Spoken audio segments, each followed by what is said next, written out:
Hi everyone. Today we are going to discuss about sending out query survey from ActiveCampaign. To send out a query survey for ActiveCampaign, it can be for any reason, for marketing or for collecting feedback from your customers. Uh, to start with that, ActiveCampaign by inbuilt supports the personalization tags like email address, first name, last name. If you want to embed this information and pass this information to query survey, you can just passing this information into query survey URL. Uh, these are the information that personalization tags information that ActiveCampaign supports today.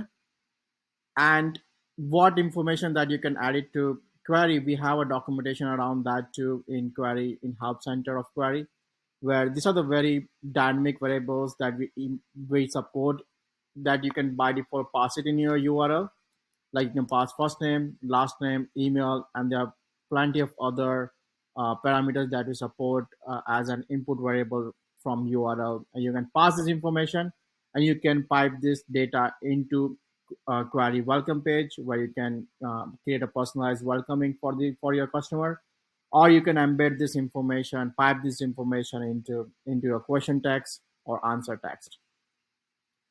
Later on, you can use this first name, last name, and personalized input parameters into an insights dashboards where you can filter this information by the variables or the contact information.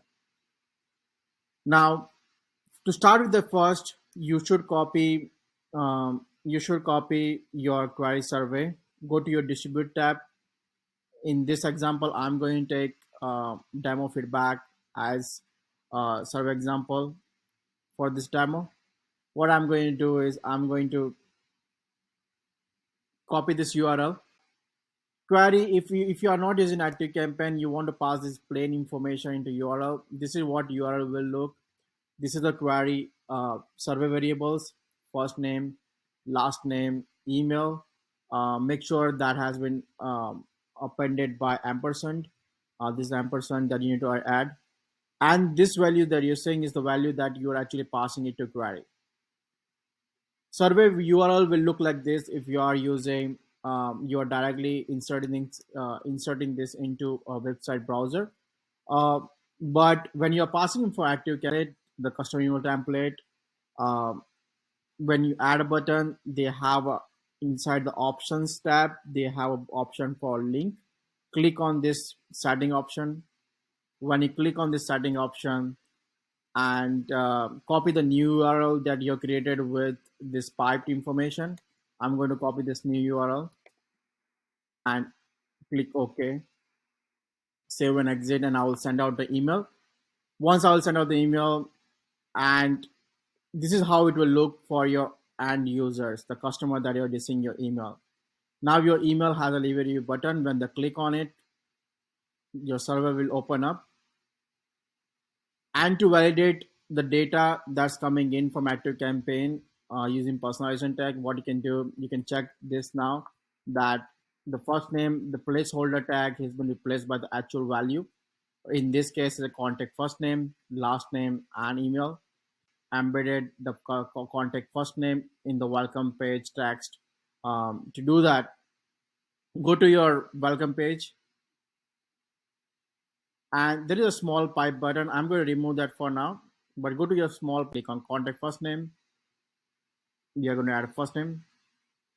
So once this is added and this data is passed, you can personalize that the welcome text with the customer with the contact first name.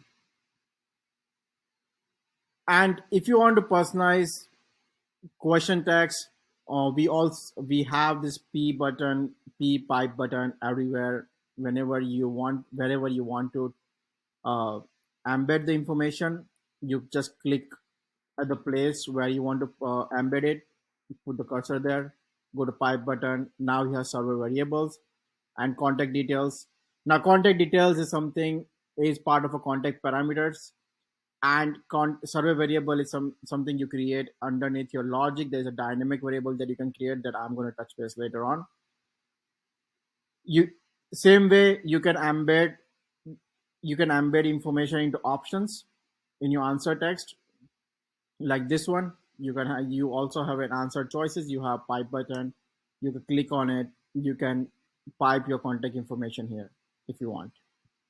Um, for dynamic variables, if you want some of the variables that are not supported by query by default, and you want to create your own custom variables, head on to logic and create your variables. Like if you want to personalize by product name, you can add that variables. And if active campaign is containing that information and support that to personalization tag, you can pass that here. Now, whenever this contact fields are used, contact variables are used for, this is contact variables. These three are contact variables, and email is a required field. If you don't have email, the contact won't be created. Whenever you're passing these three information, we are going to create a contact underneath your under your account. So when you go to your account and under contacts, you'll see this contact created with the first name, last name, and email. And when you are trying to analyze the feedback for the specific contact, you can go to either on the filter, click on filter by variable. If you have created a survey variables, you can filter it using here, or you can go to response metadata and filter it by contact first name, last name, and email. That way you can you can see how that contact has responded, and if you can do in-depth analysis on that.